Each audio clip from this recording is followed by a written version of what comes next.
So, good evening to everybody out there. Uncle Fester here. I've got on here Bully Beefcake. I've got Mr. Wilcox, Noel Wilcox. And then we've got our fourth companion, Dogtanian, Alex Reed. Hey, how are you, big man? Gorgeous. Gorgeous. And I'm sorry, I've got my other daughter who's playing in the background, my killer chihuahua, Lola.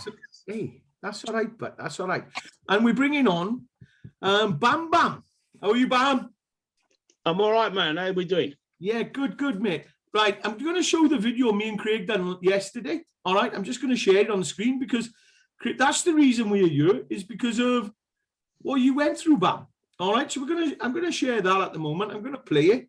Police say it's a civil matter, but what they're doing, turning up for something which is a civil matter, to assist the bailiffs. What's that about? Let's play this. Let's get it on. Up to the street. I'm going to keep this short and sharp, boys.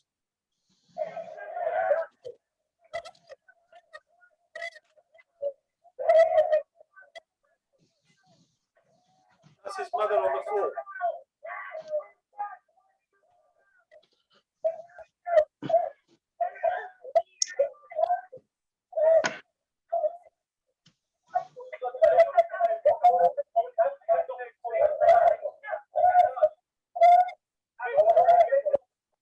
So there's the video we played last night, me and Bully, and it was about the eviction of Bam Bam, which is online with us now.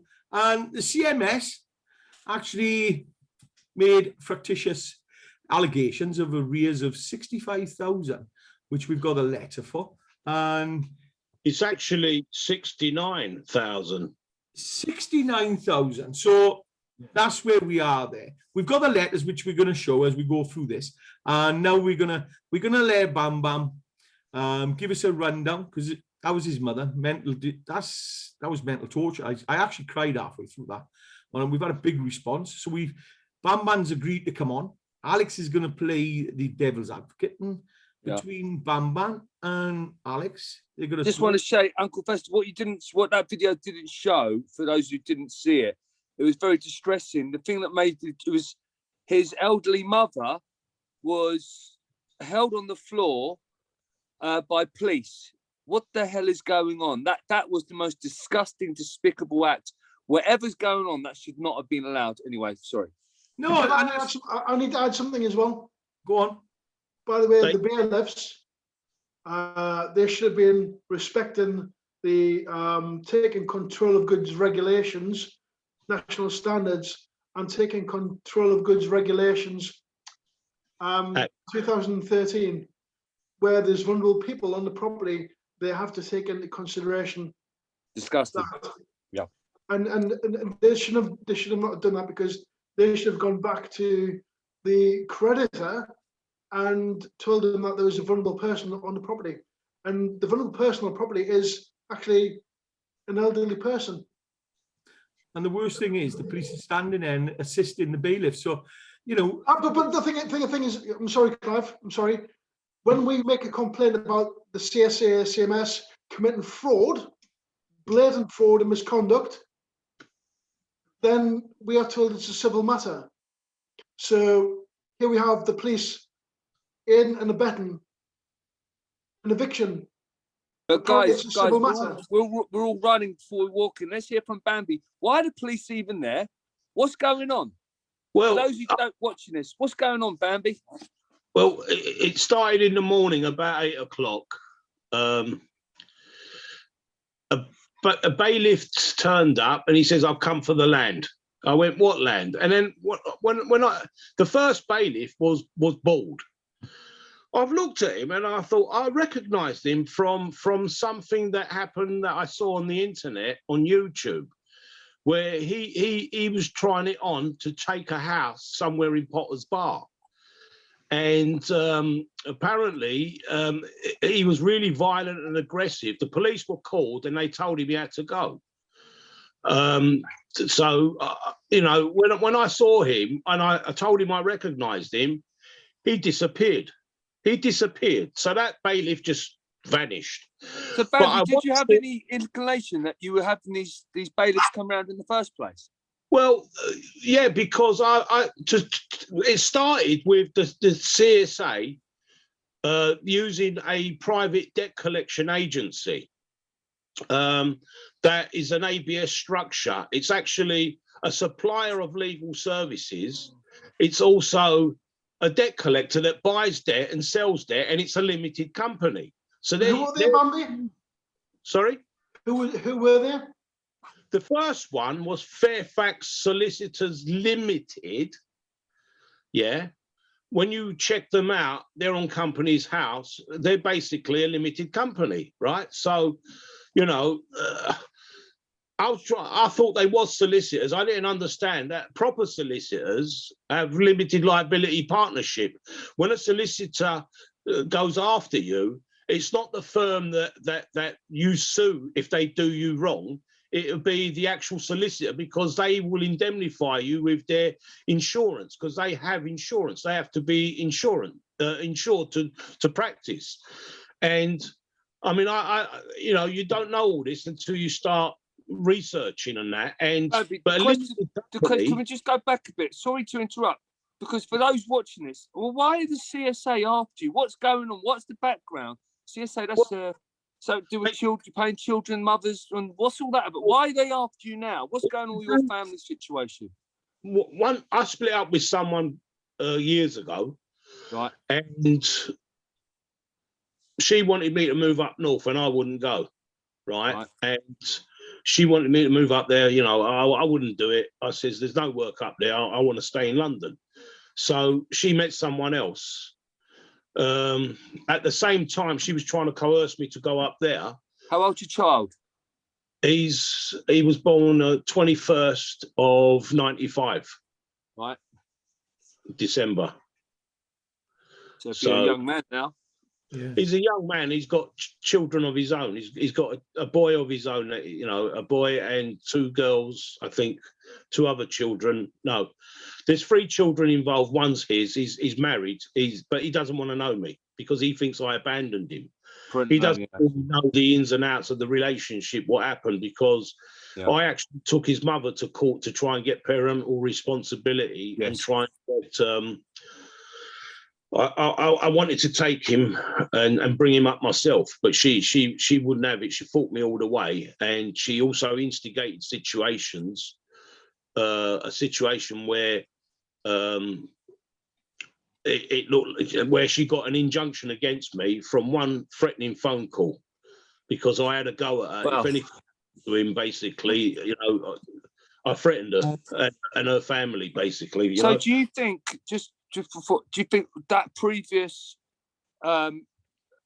record of you threatening your ex-missus has gone against you with the police? They've looked at it and CSA, and they're like, this guy isn't paying the money. We need to go around their strong arms and break him. Can I just jump in here, guys? If there's something like that, then the CSA are supposed to take into consideration a thing called just cause. If there's going to be violence or some sort of domestic abuse or whatever, it's called just cause, and they have to take into consideration the welfare of the child and, of course, the safety of the parent. Craig, where is that? Well, just cause. Is that in there? Is that in their manifesto? Yeah, absolutely. So this is, again, from what I'm discovering, I'm a layperson when it comes to the CSA, but I'm learning quick. They are continually breaking their own rules and manifesto, correct? Absolutely. And it sounds like organised crime. Sorry, let's get back to. They just don't care. You know, there's lots of people who've you know, not made threats, but you know, they just don't care about if people do make threats. Yeah, they're not interested whatsoever. And just all they're interested in is money. So let's hear the situation with Bambi. Yeah. So where was I? Right, you're just telling us why CSA your ex-missus is after money and everything. I'm sure you Well, paid no, her. there's no evidence. She never asked me for any child maintenance or anything, right? Right. So I've never, ever had her say to me, can I have some child maintenance money, please? Can I have some money for your son? She's never asked me. See, so there's what actually happened, I don't understand. I really don't understand what happened because she's never asked me. So why have they come after me? But have you been sent letters by CSA? Yeah, but the thing is, the way the CSA works is someone has to make an application before they come after you. They don't just come after you. Well, clearly, your ex-missus has made an application. I mean, I'm not. Well, I've never seen one. No. What happens if the parent care was on benefits?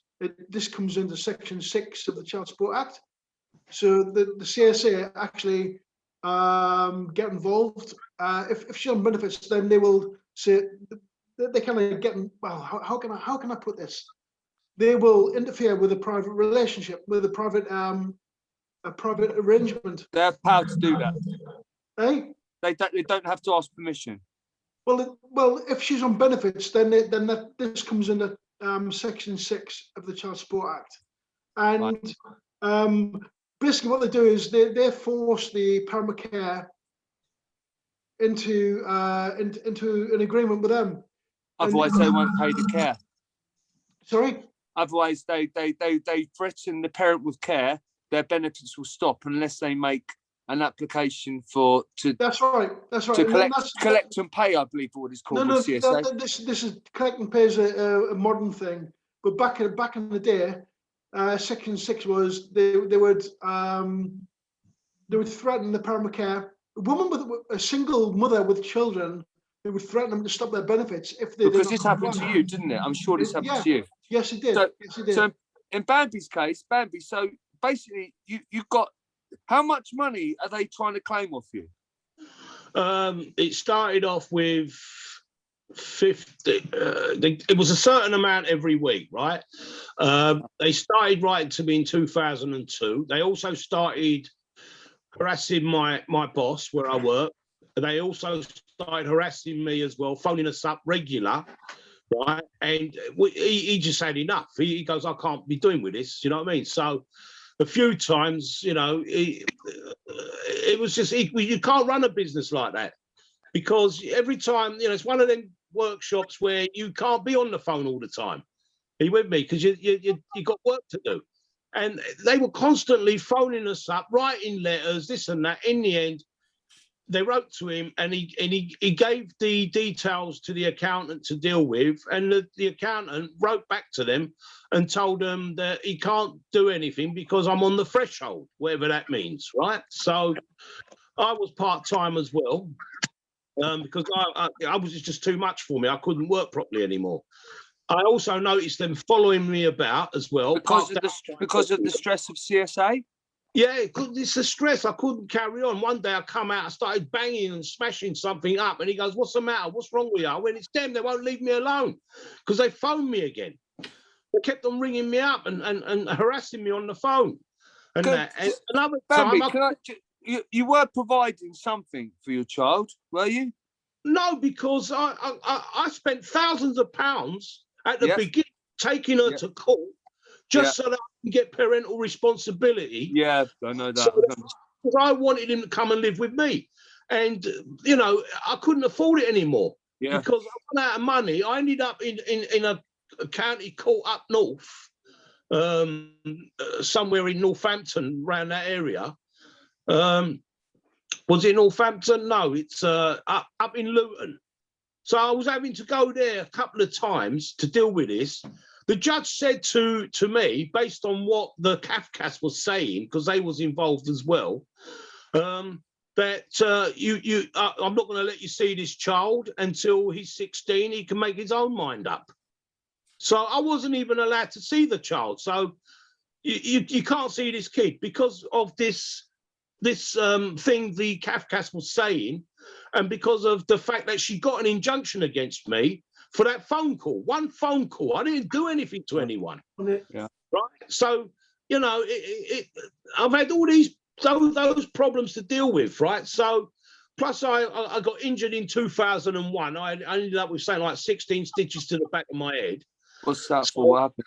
Right, because I went someone was being attacked. I jumped in to stop them attacking them. Yeah. So I prevented 5 people from attacking this person, and they were hitting me, and I was just blocking them because I didn't want to hit anyone. Right, so I was just blocking them, just stopping them getting to that person. Otherwise, they would have killed them. Do you know what I mean? And after that, I mean, you know, and then from 2002, I'm now getting the CSA harassing me, and they wouldn't stop, and they wanted a certain amount of money, and I'm thinking, what's this for? What is it? Can I ask? You don't have to answer this, but you're going to get people listening to this. Oh, he's a effing deadbeat dad that doesn't want to pay for his child and everything. Tell me what your financial situation was like. Well, I wasn't working, because I got the sack. Yeah. Of the fact that I went to work with all them stitches in the back of my head, and they wouldn't allow me to work. Yeah. So in the end, we had to take them to a tribunal because they sacked me. Yeah. Because they wouldn't let me work. Because if you don't work, you don't earn nothing. Bam. What I want to jump in by ear for as well, because I'm sitting back and I'm listening to this, and like Alex said, you know, we need to. A lot of people don't realize a relationship breakup, money, change is a big life stress. Everybody says mental health, but mental health is about stresses in life. And can I ask you a personal question? Yeah. How many times do you contemplate taking your own life? How many times did you say you weren't good enough in your head at the end? I didn't start thinking like that until the CSA got to me. I have thought about it loads of times. I just got fed up with it. I nearly done it a couple of times. See, and the thing is, Alex, when you, as most of us know on you, when you're going through a relationship breakup, you know, there's a lot of bitterness in there. And if you've got somebody in the middle who are taking the kids and playing the porn and not protecting the kids, it becomes really. And I understand, Alex. I'm going to share a letter he got. And you know, what the video we see where they take the house off him. That really, hearing his mother scream. The only time I've heard somebody that scream reminded me of a fatality I was dealing with after skydiving in Canada, and the father lost his 18-year-old daughter. And I'll tell you now, I'm going to share this with you because before you share it, something I want to add to that, because I've just remembered something. I remember saying to the bailiffs, because 2 other bailiffs turned up, and I did phone up the police for assistance to get them off the property because they were breaching the peace. Yeah. But they didn't work for me, the police. They started working for them for some reason. But when they were saying they had a warrant, I asked them, is it signed by a judge? And they said, no. I said, well, if it ain't signed by a judge, you haven't got a warrant. And I said to them, you need to go back to the court, which is round the corner from here, and get it signed by a judge. So apparently off he went to go and get it signed by a judge, this warrant. So when he come back, and this is what my neighbour told me, when he came back, he said to the police, the bailiff, he won't sign it. And he goes, the police says, what? He won't sign it. He won't sign the warrant. So whatever it was he had, right? So the police said, well, we're buggered, aren't we? What do you want us to do? So the bailiff turned around and said, just break the door down. Well, I can see this one getting messy. So how many have they done like this? So they broke the door down. They started smashing the door down and assaulting my mum on the floor and everything, pinning her down on the floor. Have you got that? I wish you had that on tape. Did you have that on tape? Yeah, because there was 4 CCTV. No. Have you got the bit where they said we haven't got a warrant? No, I've got a witness up the road who was standing outside listening to them and you know, getting just a footnote for anyone watching this. If this ever happens to you, get your camera out and start recording. It's your legal right to be able to record this There sort was of also shenanigans. There was children across the road crying and screaming because of what they were witnessing. Yeah, yeah. All the neighbours were distressed because of what they were seeing, and no one knew what was going on.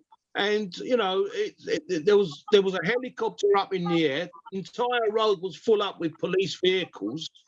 I mean, you would think I was some kind of hitman got caught and they were coming to get me or something like that, or whatever. You know, it was unbelievable. I've never seen anything like it. Bam, I'm going to share this. I'm going to share this letter which they were sending him. All right, because it's going to, and it's been proven as factitious arrears, Alex, which I'm going to share now. All right, and you can see it on the screen now.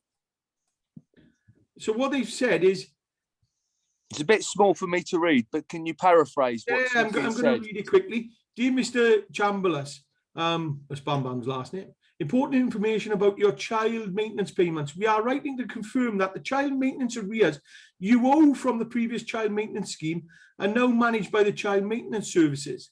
The total amount of arrears you still owe from your previous child maintenance scheme is £69,758.81. The amount is made up of the following types of arrears. The amount of arrears must be paid by you and which we intend to collect. And that's what they've sent him, and they sent him that letter dated, I've had to block the date out, 1st of July 2019. After the eviction. After the eviction, that is, Alex. After they cleaned the house out and emptied everything, stole everything in it. So they're still. I believe they stole your tools as well. Oh, they took my furniture, my tools, my clothes, my children's beds, their clothes, their toys, everything. Because you're unable to work and provide a living. From what I work, it's illegal. It took 33 years to put all that stuff together. I can't do it anymore. 33 years, even my certificates, basically, showing my qualifications. All my pictures, photo albums. Imagine that. So, Bam, let Alex go on. What was you going to say? So, that's terrible. The most shocking thing for me is to see what happened in America recently, Black Lives Matter and Floyd. What have they done to your mother? And what I know is I have a brother who is disabled.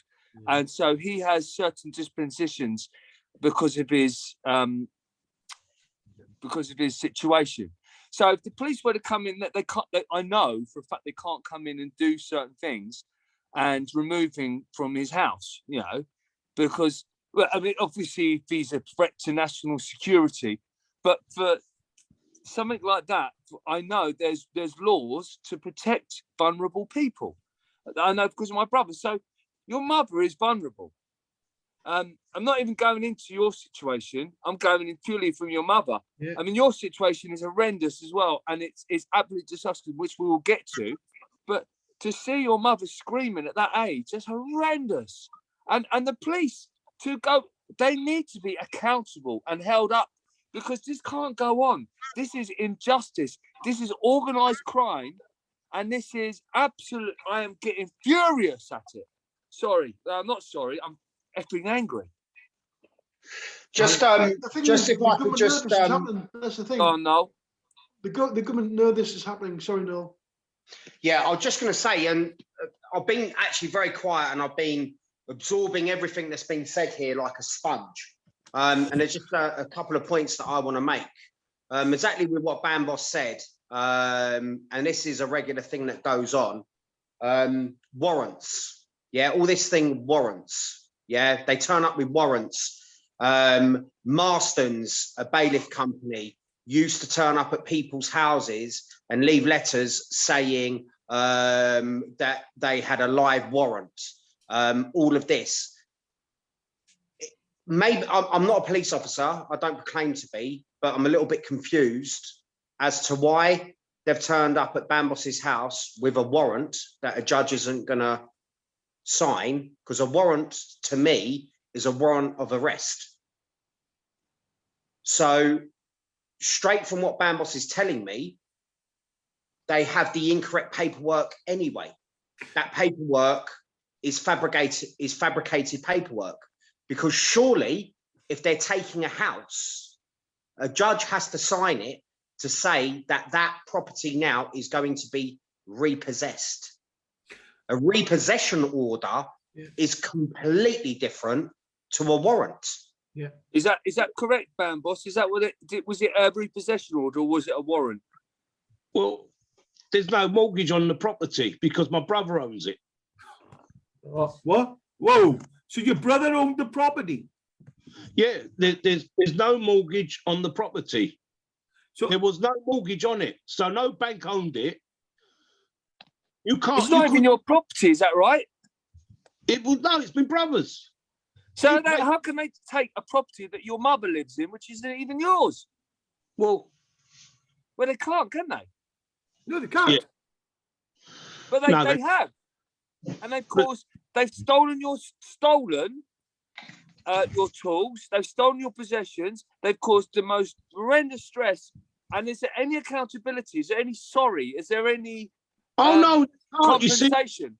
I'll let you into a little secret. I dispute what they say I owe now, because I don't owe anything. I never did, right? I never did.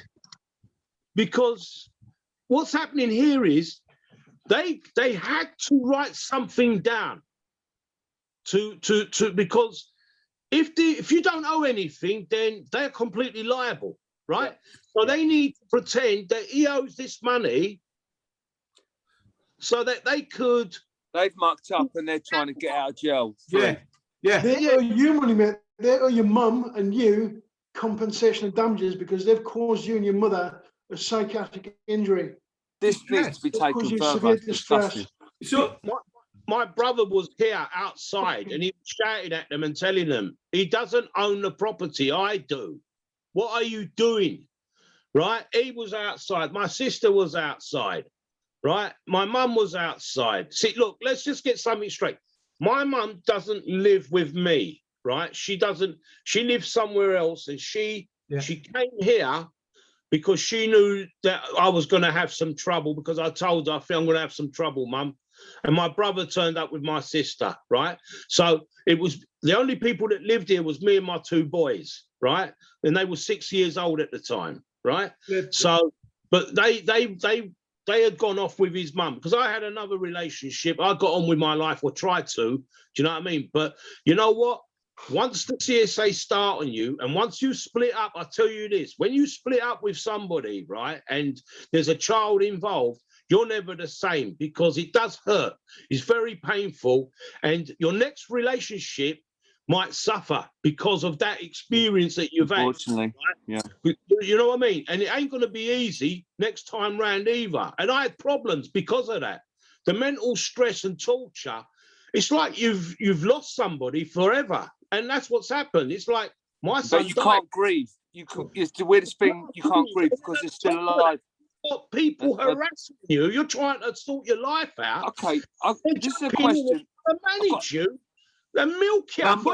Bam. I've got an open question to everybody here. Let me just ask it: who is responsible for the might, the power, the muscle here, which happens to be the police, for them not going along with something illegal? Who is commanding them? Because surely, if there's something illegal happening, you like to think you can call the police, and look, you've got some policemen outside who are committing unlawful acts. I'd like to report them to the police to the police. I mean, who polices the police? Where do you go to stop this? Independent Police Complaints Commission. Yeah. Independent Police Complaints Commission. Are they corrupt? I don't know about these. Are these people corrupt? Yep. No, the IPCC, they're not corrupt, and I think that would be a very good because avenue. Heads need to roll. Because this is injustice. Do they truly think? I imagine in their belief, a policeman doesn't go out to commit crime. they go out to think they are upholding the law, and they swear some sort of, like we swear allegiance as a soldier to Queen and country, and to be warriors in society. Alex, an inspector would have to have allocated those amount of officers because it ain't a quick response. And it's an helicopter as well. It's an helicopter as well. So right, so an inspector would all have that taxpayers' expense is again, carry on. I was just going to say, an inspector would have to authorise, or at minimum, at a bare minimum, would have to be a sergeant, would have to authorise that amount of manpower to attend a property. Also a helicopter. I mean, it's not a quick response, is it? So much like the CSA have got to, they can't admit guilt because they're going to be liable. Is that the same case with the police now? Oh, I'm going to say a rude word, we fucked up. We shouldn't have done this. It's different for the police. It's different for the police because everything has to be logged. It has to be. That is the only way that the police operate. Everything has to be logged, and everything has to be audited. So I would say the first thing that Bambos has to do is go to the IPCC and say to the IPC that you want to start an investigation because you believe that it was completely unlawful what the police condoned. The first thing that they should have done when they turned up at the property, at a minimum, that they would have been called for, maybe by the bailiffs, maybe for a breach of the peace. 2, when they got to the property, that paperwork should have been verified. They can't take a word for it. But that should have been verified. That paperwork. Do the CSA have power over the police? I'm going to let you into a little secret here, right? Through data subject access requests, I can now confirm that the police were pre-booked for that appointment. What? Yes, they were pre-booked to do the eviction days before it happened. So, and also the Tell me what the implications of that are, Clive. That was planned. It was all planned. The helicopter was put on. But what are the implications? I know I hear that. What does that mean for the layperson? For the layperson. Listen to this. Well, for the layperson is. Why is that such a big deal? Because it's the CMS, mate. It's the CMS have got the control over and the bailiffs. But I'm not getting it. It doesn't. I'm like. So the government, a government department which is run by a private company. All right. Don't forget, Child Maintenance Group is a private company, is a corporate company. They work on behalf of the government. So they are actually, what would you say? No, they're above the police if they're planning and they're using helicopter resources and booking police power. And don't forget, it's not just police. You've got dog handlers in there as well. Oh, there wasn't it. Bambos, has there ever been a marker on your brother's property? No. I mean, do you know, the thing is exactly what Clive has just highlighted is that this isn't even a government agency. They're not even government. It's a private, limited company that have been given government enforcement powers to use. There must be a minister that's given them the green light to go around doing this. That's what I want to ask. Who is accountable here? Because this is the person we are going to be knocking the door on. Who? The Secretary of State. And what they just... Lola. That'd be Ian Duncan Smith. Alex, Lola. Alex. Sorry. It's all right, but Alex, the worst case is, don't forget, have you had the house back? No, Bam. Well, I'm sitting in it now. Minus your tools, though, I believe, and lots of other possessions. Minus my furniture, I've got thousands of pounds of equipment. Everything gone. I'm telling you, they needed 14 van loads to clear it, right? So you work out, you know them Mercedes Sprinter, the van? Yeah. 14 of them to clear this property out. Even our collection of push bikes that we had some push bikes, mine, the boys, you know what I mean? The trampoline, you Gone. know, all the electric cars that I bought them great big things that I bought them, we bought them, remote control, racing cars, just to keep them, Game Boys, their Wii, their PlayStation, Gone. their Xbox, everything, their monitors, their clothes, their beds, their Not been everything. returned. I mean, 14 van loads, right? Have they not been returned? No. Do you know So what? have you had any compensation for that? Nothing, mate. Are they going to say, what are they saying? What's Clive? Well, Sorry, not Clive. Craig, what's the policy with CMS when they muck up, and do they have to give compensation? Give something called a consultancy payment or a special payment, which is like £125, £50 or something like that. but this is It's Don't we- peanuts. But and this is the problem. Nobody wants to sue them because everyone seems to be in on the getting barristers and lawyers to get involved. You try and get a lawyer, a public law firm like Dale, they'll happily go after the police, or they'll happily go after armed forces. Why not But if you CMS? mention SA, they're not interested. Why? Interested one little bit. Why? I don't know. The Law Society is actually a stakeholder of the CMS. Well, listen, we need to find out why, because Yeah. this is what we need to find out why. why? Yeah. I mean, I'm going to scream and shout this from the rooftops. Right. They're stakeholders. They're all stakeholders. Everyone's profiting. Gents, let's go back. Remember where we are now at the moment, all right? The way the governments are working today is all stakeholders. It's all about the stakeholders. We're in an economy, all right? Neoliberalism, capitalism. Unfortunately, Alex, they've already given the house back. They've already turned around and they've already proved their guilt by giving the house back. And somebody should be holding somebody to account on this, because it's disgusting. If you're going to give a house back, take an house off somebody. What about the stress it cost his mother? Exactly. Mother, the kids. All of the kids watching it, just our neighbours over the road. I mean, that's not a way. What confidence must they have in our corrupt Sheriff of Nottingham police force? Yeah. I say that because it seems like a Robin Hood film where the evil Sheriff of Nottingham is screwing the peasants. No, we're not peasants. We're not peasants. I feel like peasants from what they're doing. Right, let me just explain something, right? We are the sovereign.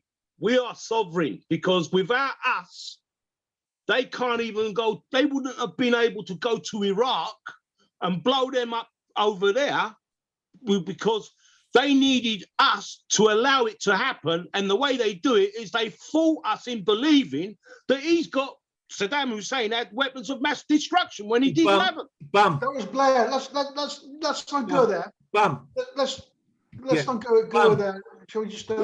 What you got to understand, unfortunately, today, the people in the economy, the actual, we're the money, all right? And people, we've only got to look at what's going on with Ian Briggs and Gavin. We're trying to get justice for Gavin. Let's quickly talk about Ian Briggs for a second, just 30 seconds. Who's Ian Briggs, for those who don't know? Ian Briggs is the gentleman he's the father of Gavin Briggs. Gavin Briggs was hounded by the CMS, and last year Gavin Briggs was left with how much, Craig, in his bank account? £150 to survive for the month. £150 to survive for the month. There was fictitious arrears on his account. £15,000 of fictitious arrears, and also they assessed him on his salary, which was they had actually increased by £26,000. But he was paying everything he had to his children already. Yeah. And the problem you've got is Ian Briggs. Now he's got all the evidence. So what did Gavin Briggs do? We haven't said. Took his own life on 3rd of July. How old was he? 40. 40. He was a young vet. He was a veteran. Yeah, 15 years He was a service. good man. From everything I've just read about him, very sterling gentleman who believed in society, community, doing his bit. Shouldn't have, and so sensitive, which is so sad, and left with nothing. The saddest thing is, it goes down to factitious arrears again.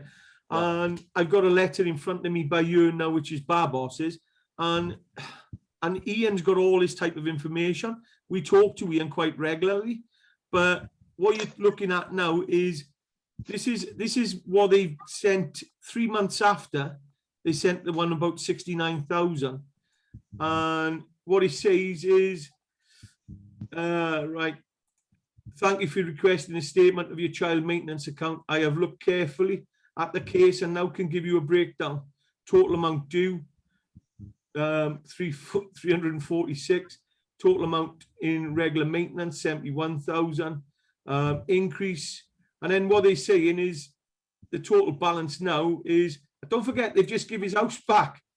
So 6,700.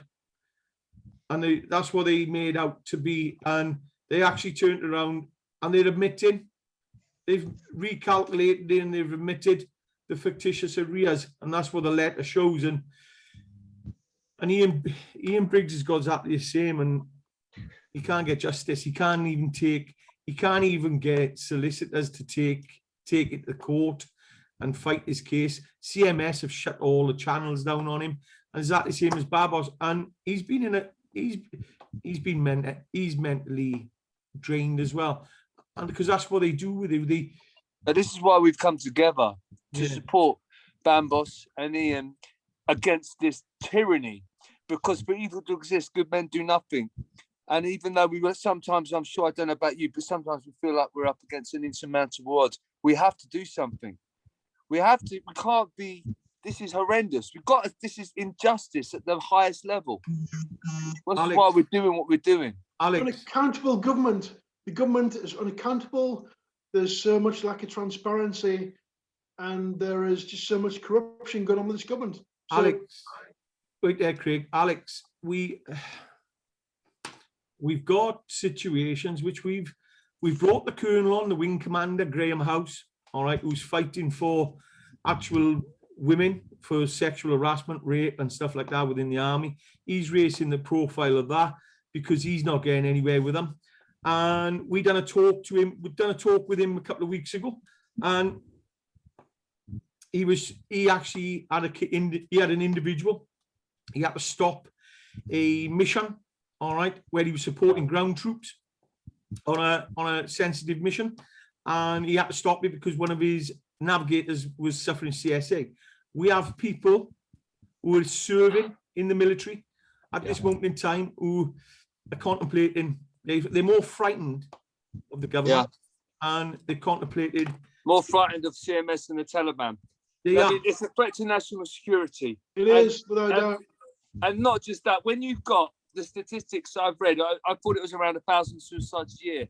It's 2,900. Yeah. Costing a taxpayer 1.7 million per suicide. This is evidence factually backed up. What the hell is going on with our economy? This is ruining our society. Just forget our national security. This is just destroying everything. The problem is far bigger than you could imagine, because what the CSA are actually doing is they're chasing the dads away. The dads are so scared. They're hiding, disappearing. Yeah. You know, they're having to let go. There's loads of alienation against these dads because the mothers are vindictive. A lot of them are. And it's causing problems. But it's actually been encouraged by a professional organisation is encouraging, because if parental alienation happens, guess what? They get more money. Don't forget. Don't forget. Since 2003 to 1993 to 2003, all right, the CMS have got 5.6 million, or it's 5.6 million of money they didn't allocate between that to CSA period, and they can't allocate it now because they haven't got the records. They've destroyed the records. They don't know who the money goes to, so it's sitting in a bank account, and they're sitting on it. At the moment, they've got 11 million to 12 million estimated, Craig, in it. in a bank account they can't actually allocate because they don't know who he's going to, Alex.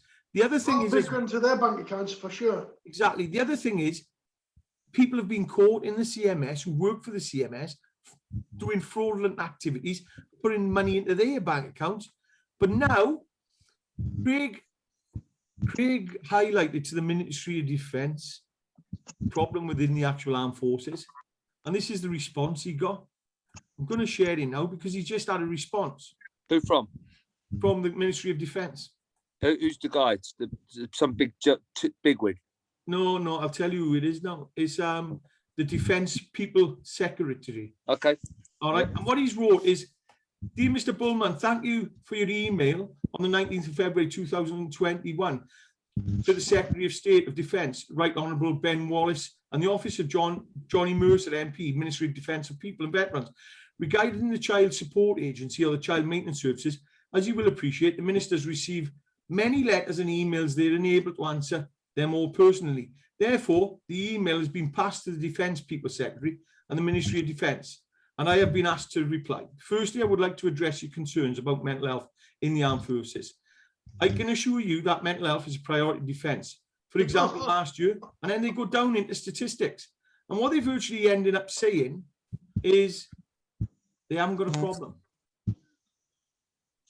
And they wrote back. Hang on. They haven't got a problem. They haven't got a problem. Wow. And they said, who is this? Who is this? Who's this person who's representing all of the military? Unsigned. is signed by the Defence People Secretariat. But who's that? It's somebody in the MOD. There's no name to it. So that is basically, if you're hearing from other top bigwigs, I'm talking generals, and I'm talking the top. I mean, then you've got the lower levels. I mean, the Tom on the ground, that's a private soldier from every single service. They're saying it's fucked, and they're having to stop missions because of what's going on. Yeah. So basically, they're lying because it's not a problem. That's all they've done is a civil servant has wrote a generic letter to Craig saying we haven't got a problem. And who is this? This person needs to be held accountable. Well, there's no signature. That's all we know is the. Well, no, but they've done it on behalf of that department. Ben Wallace, the MOD Secretary of State. Do you know?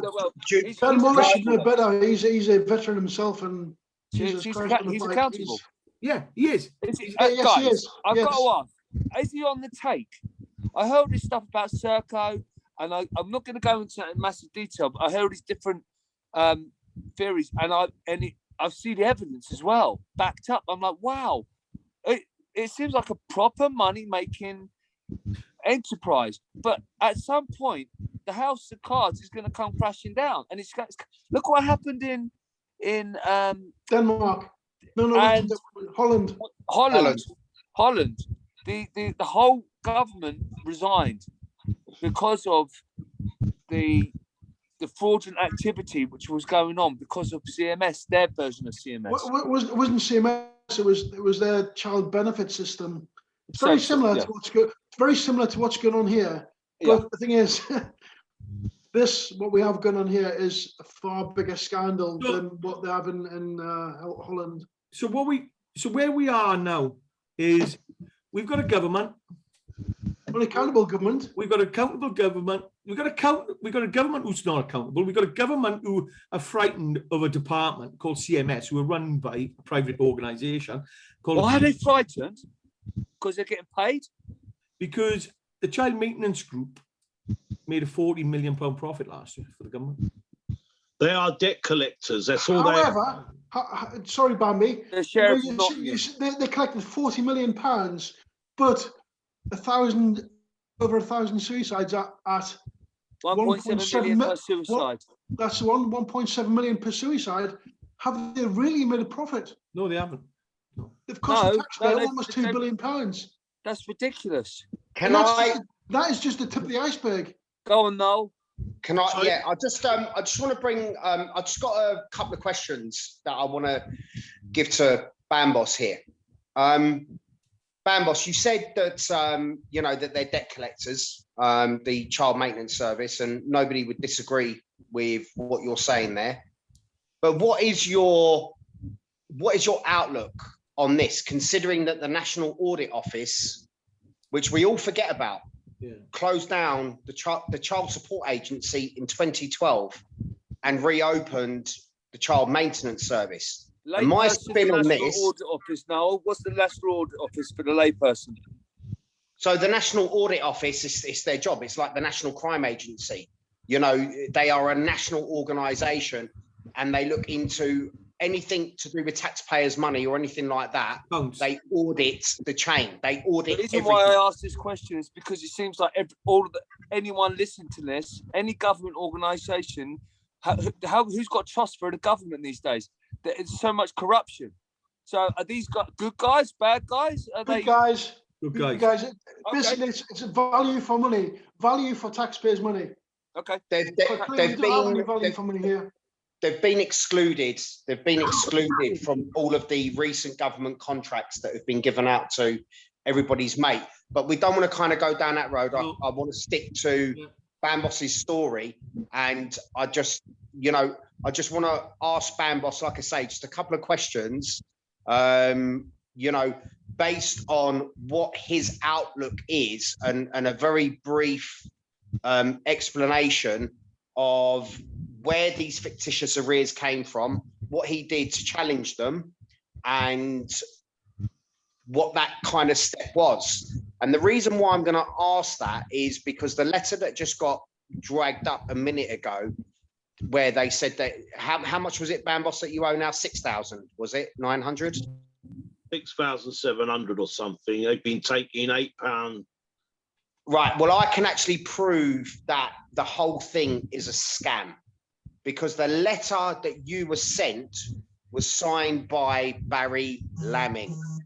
Did you notice that, Craig? No. Oh yeah, Barry Lamming, but they had Tom McCormack's signature. Exactly. It was Barry Lamming that had responded. Barry the Lamb, but then it's got Tom McCormack's signature. Why? It's got Tom McCormack has been gone from the department for quite some time now. So why is he signing it? Because that's what we're saying. It's obviously a fraudulent template that they use. And Barry Lamming does not deal with arrears, because Barry Lamming has been dealing with my complaint regarding my daughter's welfare. And apparently he is the guru when it comes to... So this Barry Lamming is now a guru when it comes to fictitious arrears. And he's also a guru when it comes to welfare concerns. So it's just a generic letter that they use. But yes, Bambos, if you could just briefly explain what your outlook is on this. All right, before I say anything, have you actually spoken to Barry Lamming? The conversation on the phone? No. It's a pseudonym. It's probably a pseudonym. You've got nothing to prove to me that he exists. If you know what I mean. It's a pseudonym, Bambi. It's a pseudonym. Sorry? It's worse than that. I tracked that name to someone in America. That's where They use pseudonyms, mate. Sorry? They use pseudonyms. Yes, that's right. It is. So because they don't want to be accountable for their actions. Because what they're doing must be wrong. There must be something wrong. If you can't sign your letters with your name, then you're doing something. There must be something going on here. So I'm going to tell you what my outlook is. So we had the CSA, and then they shut down, and CMS took over. But everyone that worked for the CSA hopped on to the CMS assembly line, let's call it. And now all the people that work for the CSA now work for CMS. So what's the same pig, but with lipstick? They've been rebranded, that's all. That's it. It's a rebrand. Yeah, exactly. A rebrand. They've changed their company name to Child Maintenance Services. And do you know what? The same thing is happening that happened with the CSA. Nothing's changed. Nothing will change because they are nothing more than debt collectors, and they put a tax on our kids. They're taxing us for having children now, right? We're already paying for our kids through our taxes anyway. So why are they now taxing again? So you're getting taxed twice, if you know what. You're getting punished for breaking up. You are, all right. And the other thing is as well, you're getting punished for breaking up. That's the biggest thing. All right. They've rebranded. They haven't changed. They don't change. You've only got to look at the recession we were in. We haven't changed. We're still doing the same things in the banking world. And that's all they do is just rebrand, because they see it's all as stupid. And a lot of us accept it because a lot of people just want to get on with their day and if it doesn't affect them, they just get on. All right. But people got to realize this is what's driving mental. I hate the word mental health. I like mental well-being, and this is driving people's mental well-being. All right. And the worst thing is we've got people around the table who know what the problems are, can bring change. And the reason Craig keeps beating the drum, and Noel and Ian and Bambos, is because they know what needs to be done to bring the change. And the ministers are just avoiding the civil servants. Ministers are only in office for 5 years. They change. The civil servants are the strong people behind, and they're the ones who run our country. So if they can't be bothered to talk and listen to what we're telling them, then are we really going to change? That's the big thing. Maybe we have to take the fight to their doorsteps.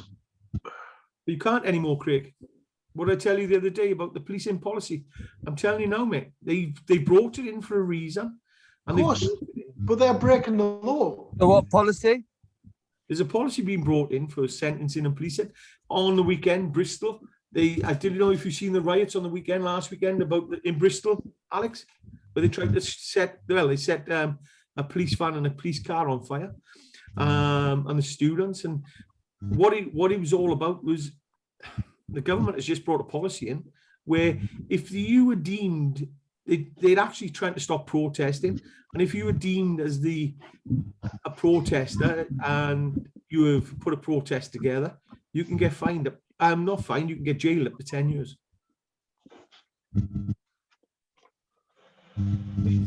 Unbelievable. And that bill's come in during COVID.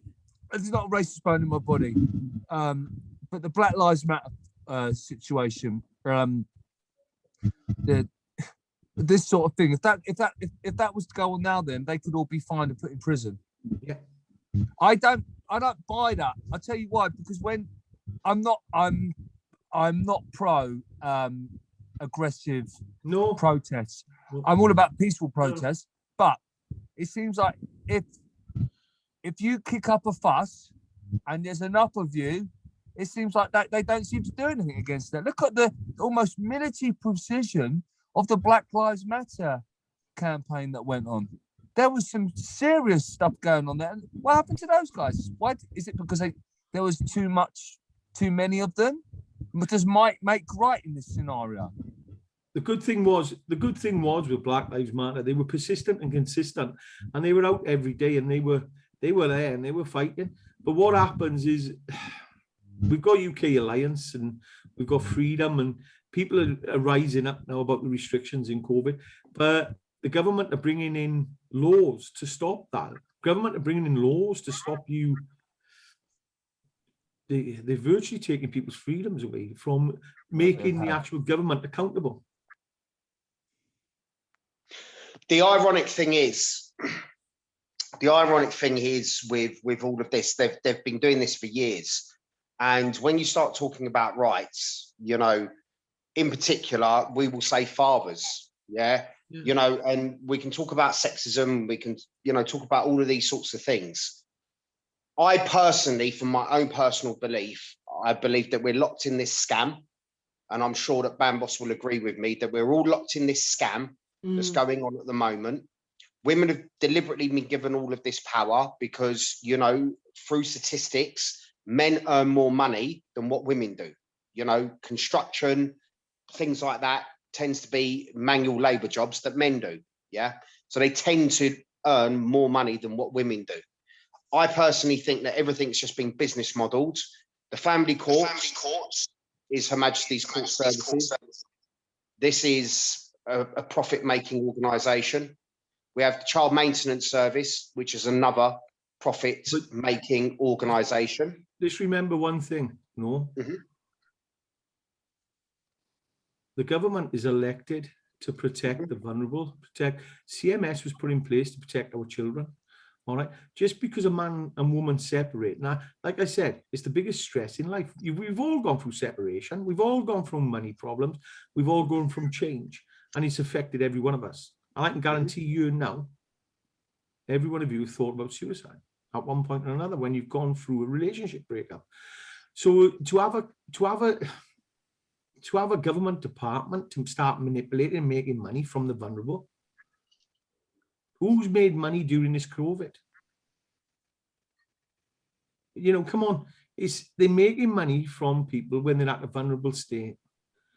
But like I keep saying, if it's that can't keep going on because it's going to implode the system. It is 1.7 million per suicide. Do you know how can that keep going? Do you know how many people in the construction industry commit suicide a day? Two a day.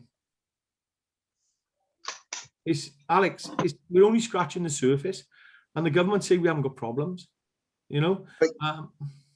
But you know what? You know something though, Clive, right? You look at Bambos's case, and I'm really happy that Bambos has come on, and his story has been heard, and the absolute disgust of this organisation and the way that an independent police force, police service or whatever they're called now. What police force was it? What police force was it? Met. It was the Met. Whereabouts was it? Bambos? North London, Metropolitan Police. North London. And do you know which police force? Which actual one? Which actual? Edmonton. Edmonton. No, Enfield. Enfield. Yeah. Who's They're both the see, in Edmonton, the Edmonton police were involved in some kind of something was going on. There was a lot of corruption going on in there. Yeah. But look, they were pre-booked, right? So it's like a football match, yeah? When Spurs are playing, they book the police for security. Well, that's what this limited company has done. It's booked the police to help them steal a house. Are you with me? That's what it is. It's about stealing a property and everything in it. The one thing you need to ask yourselves, right? You've got to ask yourselves one question. If it was proper bailiffs from the court, because only the judge over there can send the bailiff out, right? And he will sign the paperwork because he sent the bailiff out. But when the claimant sends the bailiff out, right, it's an agreement between the bailiff and the claimant. It's a private agreement, right? It's between the two of them. It's got nothing to do with the court or the judge, right? Because what they're trying to enforce is a summary judgment order that can't legally be enforced. It's just useless. So that's why they have to smash your door down and nick the property, because they can't do it legally. So if they've stolen it, can't you sue them? Legal. That's how it works. The other thing is, you've got to ask yourself this one question, right? Why didn't they put everything in storage and charge me? Yeah. Right? Because it was a robbery. But bam. Like Alex just said there,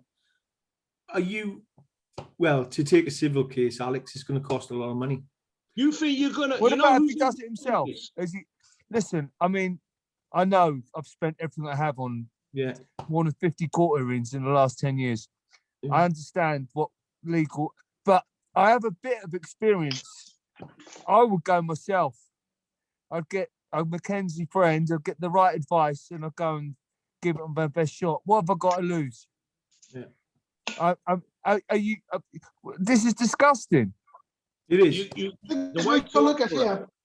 what you got to look at here is that Or they've are admitted- you? I just went a second question. Am I? If I did that, I've got a little bit of knowledge about law, but like you said, these lawyers, these